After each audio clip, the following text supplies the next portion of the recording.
This lecture today is part of the series on my lectures on ophthalmic surgery, ophthalmic plastic surgery specifically. And this one is going to be on eyelid reconstruction. And it's going to take around 25 minutes. By reconstruction, we mean to take the thing back to its origin. Re means back, the prefix re, and this means following trauma or excision of tumors. In these two cases, the eyelid has to be put back to its original condition. So what are the aims of reconstructing the eyelid? Re-establish the function and to protect the globe with reasonable cosmesis. The eyelid's function is protection of the globe mainly with a good shape. So we are re-establishing the function to protect the globe and have a good cosmesis.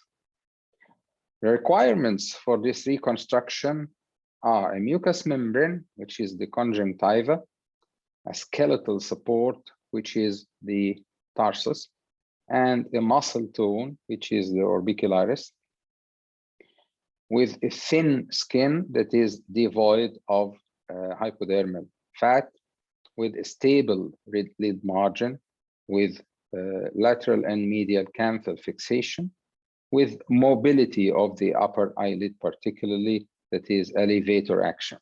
So we are reconstructing the layers with their functions together with the margin, which is the meeting of these layers, as well as the fixation to the sides of each lid and the mobility of the upper lid. And in this context, we have to differentiate between a flap and a graft, which is basic knowledge in plastic surgery. Not necessarily we could reconstruct by repairing, but sometimes we have to get a part from somewhere else in the body. And in this condition, this part might be a flap or a graft from the donor side to the recipient side. And by a flap, we mean the tissue has its intact blood supply, but by a graft, we mean no intact blood supply, and we depend on the growth of new blood vessels at the new recipient site.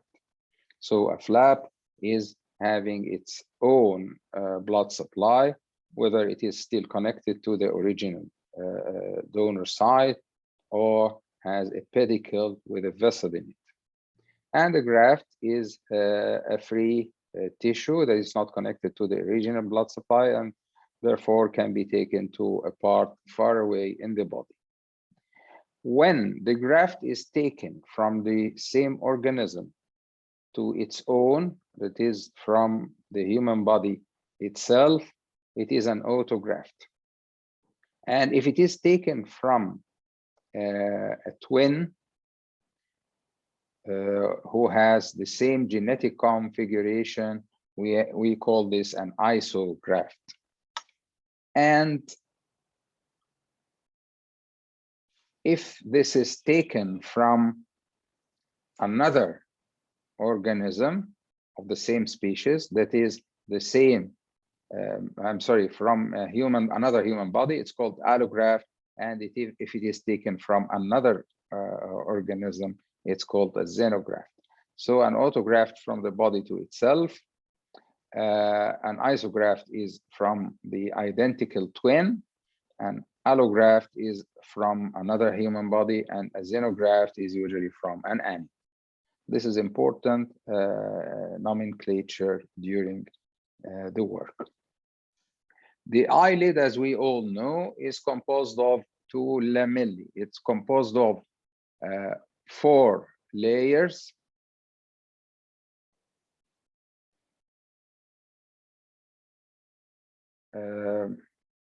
The anterior. Somebody was asking about the sound.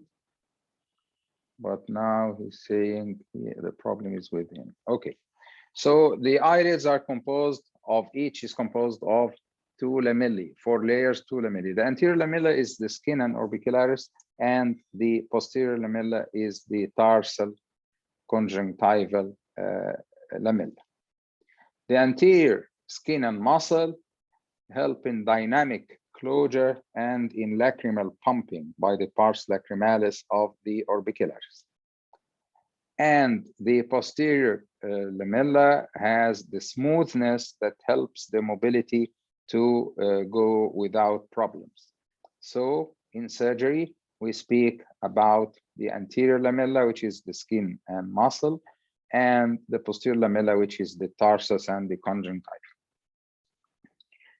The anterior lamella might be constructed by flaps or by full thickness grafts.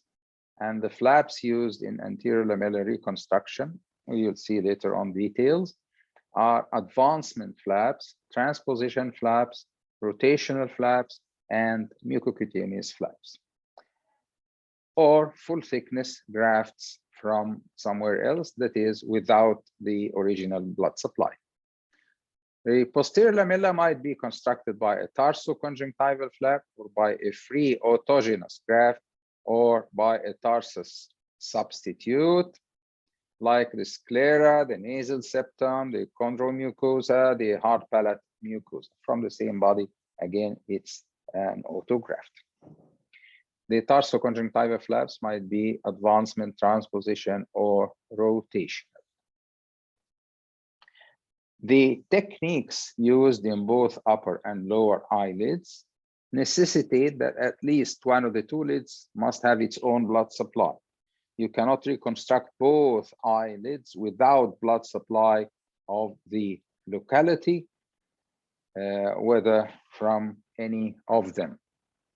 And the techniques depend on the size, the location, the shape, and the depth of the defect. Is the size small or big? Is the location near to the medial side or the lateral side?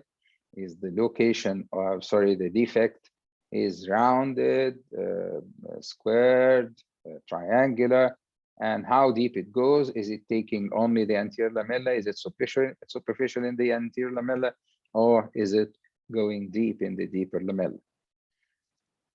For example, superficial defects are repaired only by interfering with the anterior lamella, but full thickness defects need to repair both lamellae. So one of the lids at least must have its own blood supply, and the technique, the choice of the technique depends on the size, location, shape, and depth. And I must draw your attention here to the technique called laissez-faire. Laissez-faire is a French term, means let do. Laissez means let, faire do. What does it mean, let do? Let the location heal by itself with no surgical intervention. For example, if you are excising part of the skin which has a small area, you may excise it and leave it under clean conditions, sterile or clean at least conditions, to heal by itself and regenerate skin to cover it, and so forth. Again, I must draw your attention to the fact that we are going to describe many techniques. Comparison between them is not evidenced by any research so far. There are no randomized controlled studies, there are no case control studies, and there is no clear outcome parameters. That means that we are describing different techniques for the same defect, but we must remember that none of them has been proven to be any better. But sometimes a surgeon, a certain particular surgeon, might prefer one over the other due to practical personal reasons. In the upper lid, we are going to describe 5 techniques. The direct wedge closure with or without lateral cantholysis. This is the first technique. the Tenzel flap, this is number 2, sliding tarsoconjunctival flap 3, Cutler-Beard, bridge flap, and pedicle flap from the lower lid. And let's start by the wedge closure. This notation down here means the first technique in the upper lid. So the first technique is the upper lid is wedge closure. The wedge around the area that is going to be reconstructed has to be pentagonal. By a pentagon, we correct a wedge area with no notching at the lid margin, and the 2 sides of the pentagon must be above the upper tarsal line. If you correct a defect that is triangular, that is not pentagonal, pentagonal means 5 sides, 1, 2, 3, 4, 5, a square with a triangle above it. But a triangle would lead to notching when you repair at the lid margin, and this is logic. And if you make a pentagon that its upper 2 sides are not above the tarsus line, this will lead to kinky tarsus, kinking. So we are speaking about 3 techniques. The first is a pentagon wedge resection. The second is a triangular wedge closure. And the third is a triangular, but a small in size that is lower than the upper edge of the tarsus. And the correct one is a pentagon with its upper triangular area above the upper edge of the tarsus.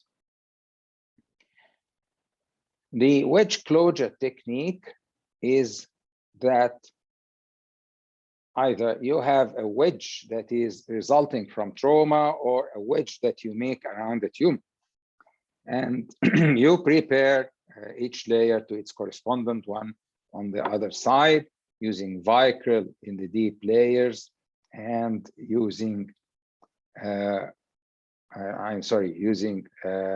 in the deep layers and proline in the superficial layers.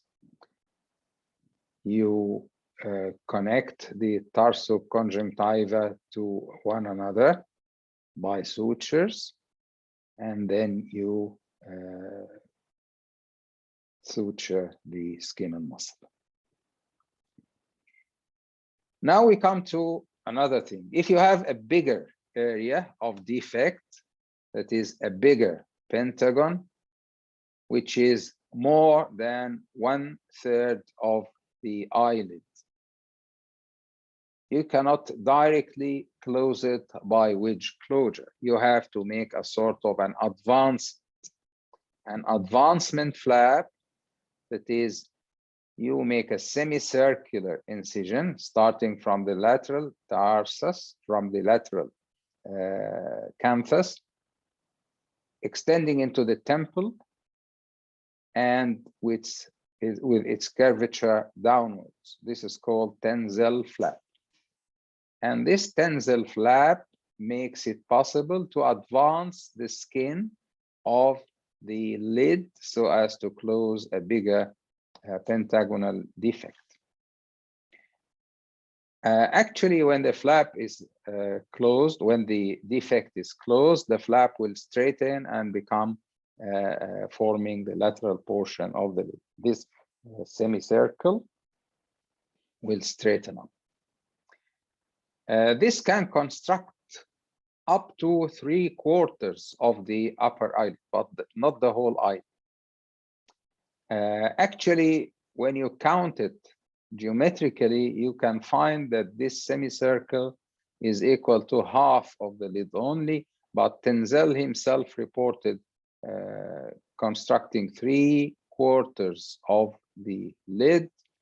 This might be either a mistake in counting or due to the stretch effect. So what is a Tenzel flap?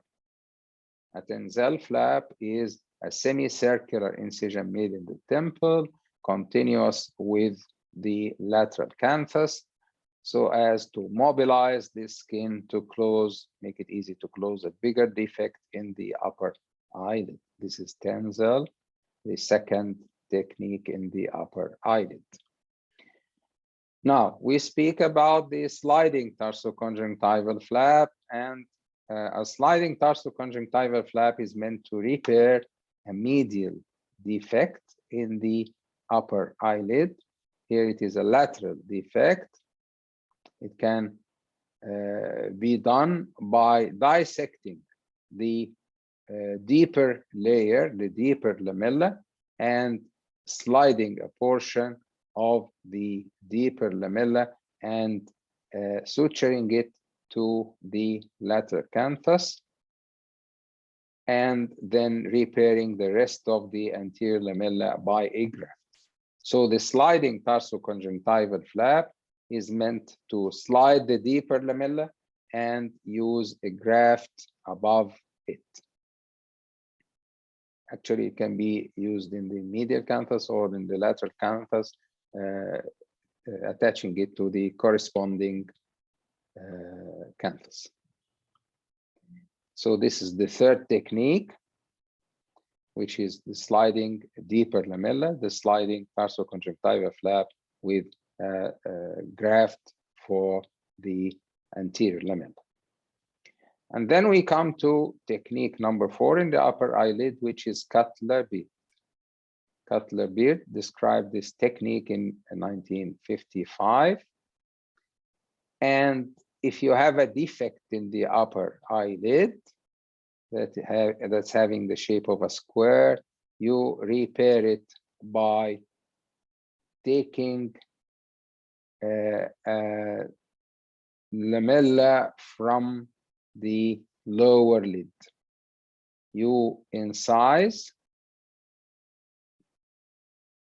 below the margin in the lower lid,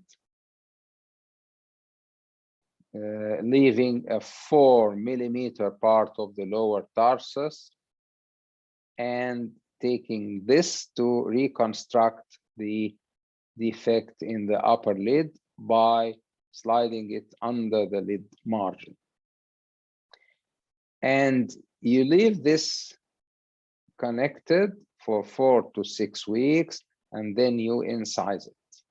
Again, Cutler-Beard meant to reconstruct the upper eyelid defect by taking a full thickness area of the lower lid, leaving a 4 millimeter at the lid margin, and passing this area below the lid margin over the eye and suturing it in place, and then making the division after 4 to 6 weeks.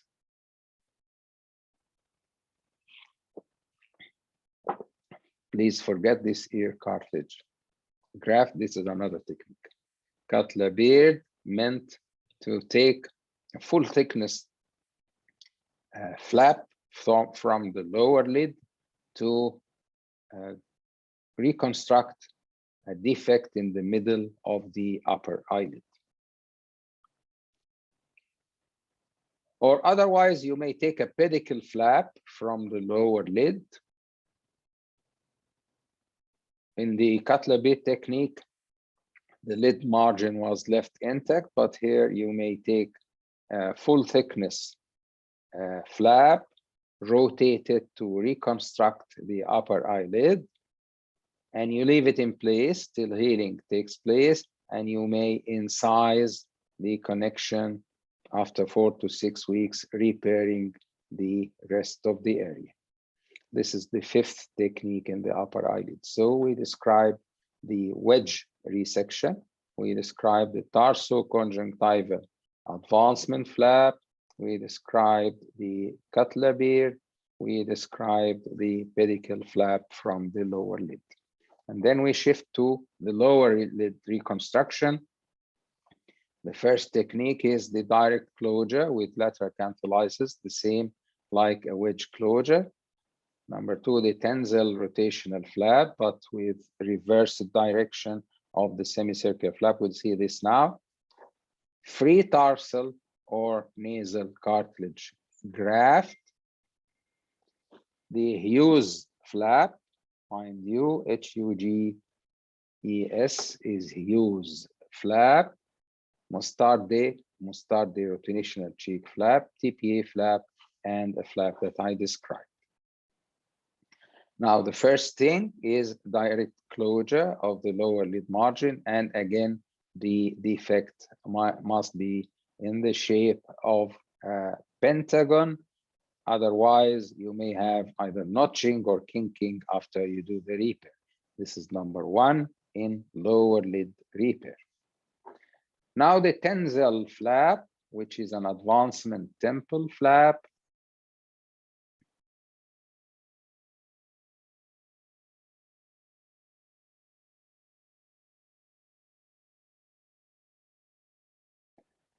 Let's postpone questions till the end, please, because they distract my attention. I think when I see a message that there is something wrong with the lecture going on. So let's postpone questions till the end, please. Now, we described the direct closure of the pentagonal defect, and then we are going to describe the Tenzel flap for the lower lid. It is a sliding temple flap, but with the semicircular incision with its curvature up, so we can mobilize the lateral part of the lid to close. We said half of the lid width, although Tenzel described more than this. He depicted 3/4. Now, a free tarsal or nasal cartilage graft can be taken from the lower lid or from the upper lid to repair the lower lid. And this is harvested, as we said, from the same side lid or from the nasal cartilage. We usually don't take this, but we take it from the ENT department after they have surgery for the nasal septum. They call it septoplasty. So the posterior lamella is replaced by this free graft and is covered with a myocutaneous advancement flap, which is done the same way like in the upper eyelid. Now the Hughes flap. And the defect here is almost the whole eyelid, but with the lateral attachments intact, the lateral and medial attachments intact. It is a tarsoconjunctival flap taken from the upper lid and sutured down in the lower lid, like to like, or like with like, that is the tarsus with tarsoconjunctiva, the tarsus with the conjunctiva, and is divided after 4 to 6 weeks, 5 to 8 weeks. It depends on the vitality and viability of the graft in place, the flap in place, and the rest of the lid margin may be covered by a free graft. So Hughes is a tarsoconjunctival flap.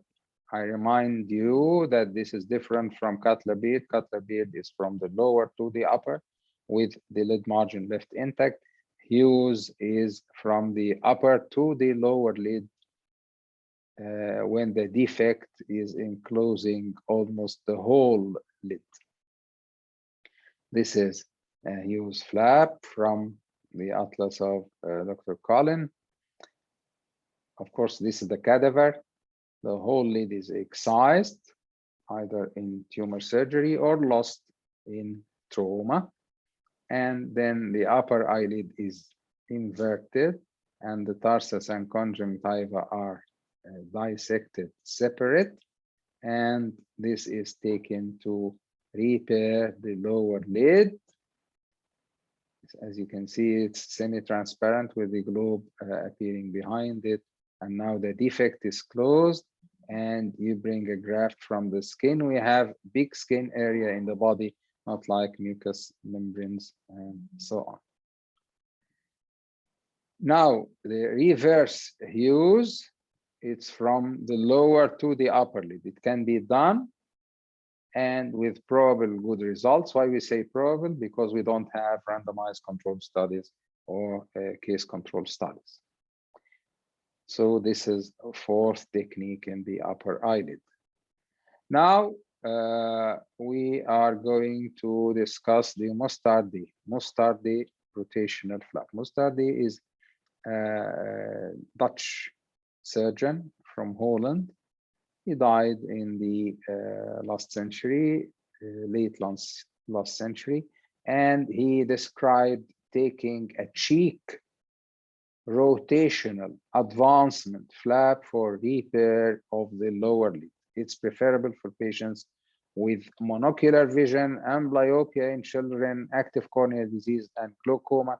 Why? Because you are not sure with the results of stability and motility of the lower lid. The problems are that the lower lid may sag, there might be some entropion or ectropion, but you don't have the lashes, so there is no big problem. Epiphora, if the trauma or excision is involving the lacrimal drainage system, the flap being so big with small pedicle may lead to necrosis. And if you're not careful with the dissection, you may injure the facial nerve. Here is a patient who had a big, actually we thought of it at the time of surgery as being a squamous carcinoma. It turned out to be an adenocarcinoma. We excise it as a whole. I repaired the posterior lamella by a part of the nasal septum. This is occluder, not to get mixed up, and then advance it, an advancement flap of the cheek to repair the lower lid. Another example of Mustarde rotational flap to repair the whole lower lid in a case of rodent ulcer. Now, the sixth flap is the Tipi flap. And this is a lower bipedicle mucocutaneous flap. The pedicle is incorporated in the wound, and it's used to treat colobomas, big colobomas like the one in Treacher colon. You remember the one we described in the first branchial arch anomalies of the eyelids. So it is a mucocutaneous flap. We take a whole thickness flap, not a graft, and we leave a part of it incorporated in the same wound, attach it to the upper eyelid to repair a defect in the lower lid.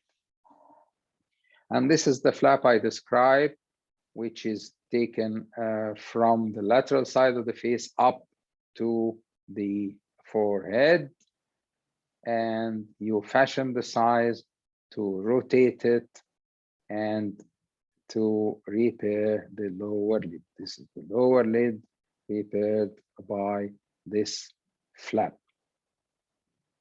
And this is the rodent ulcer, and here after repair, of course, we have no lashes. And in this particular condition, we preserved the posterior lamella for skeletal support of the lower lid. Now we're finished with the repair of defects in the upper and lower lids. Now we are going to shift to repair of the lateral canthus.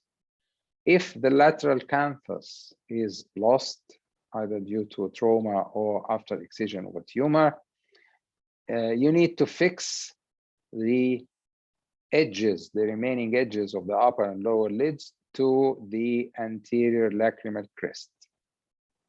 The medial ends of both eyelids are sutured through drill using 4-0 Prolene using a bone drill into, this is the lateral defect, I'm sorry. You repair it into, you fix it into the zygomatic arch.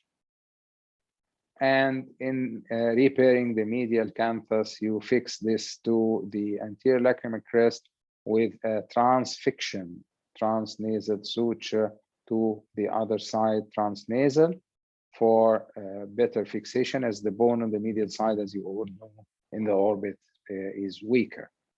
So this is medial canthal reconstruction. This is a very major trauma, neglected, repaired anatomically by stretching and reconstruction of the lacrimal canaliculus, as we are going to see in the lacrimal surgery using the pigtail probe. So it's end-to-end with repair of the canalicular system by a tube that passes from the upper punctum to the lower punctum. Now, upper lid defects are either small, less than 30%, vertical defects or horizontal defects, or selected defects. Small defects are repaired by direct closure, which is usually pentagonal in shape. Vertical defects are by adjusted tarsoconjunctival flaps. Horizontal defects might be medial, central, or lateral. And medial defects are small or large, repaired by reverse Tenzel, Mustarde, or median forehead flap. This is called the glabellar flap. It's just when the defect is medial, you take the flap from the middle of the forehead. I did not describe it. It's called the glabellar flap. Large, if the defect is large. Central in the upper lid is repaired by Cutler-Beard, and lateral is repaired by Mustarde, and some selected defects might be repaired by customizable, by fashioned free grafts. Now, in the lower lid, the defect might be small, or medium to large. Small is by direct closure, medium to large. If medial, is repaired by Tenzel. If it is medium to large, there is a possibility of lid sharing by a modified Hughes, because Hughes, the original, was described in the upper lid, and Mustarde, which is a one-stage surgery. Hughes is a two-stage technique. Thank you very much. I am ready for all your questions. Please either unmute yourself and talk, or send on the chat. I have already one question from Dr. Nancy.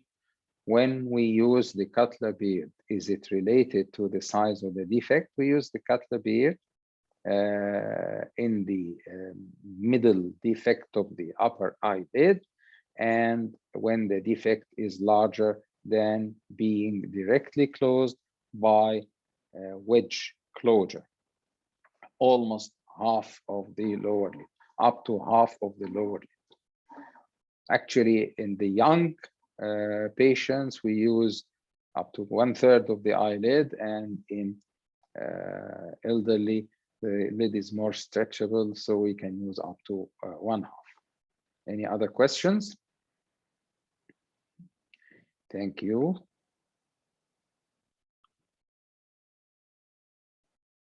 Thank you.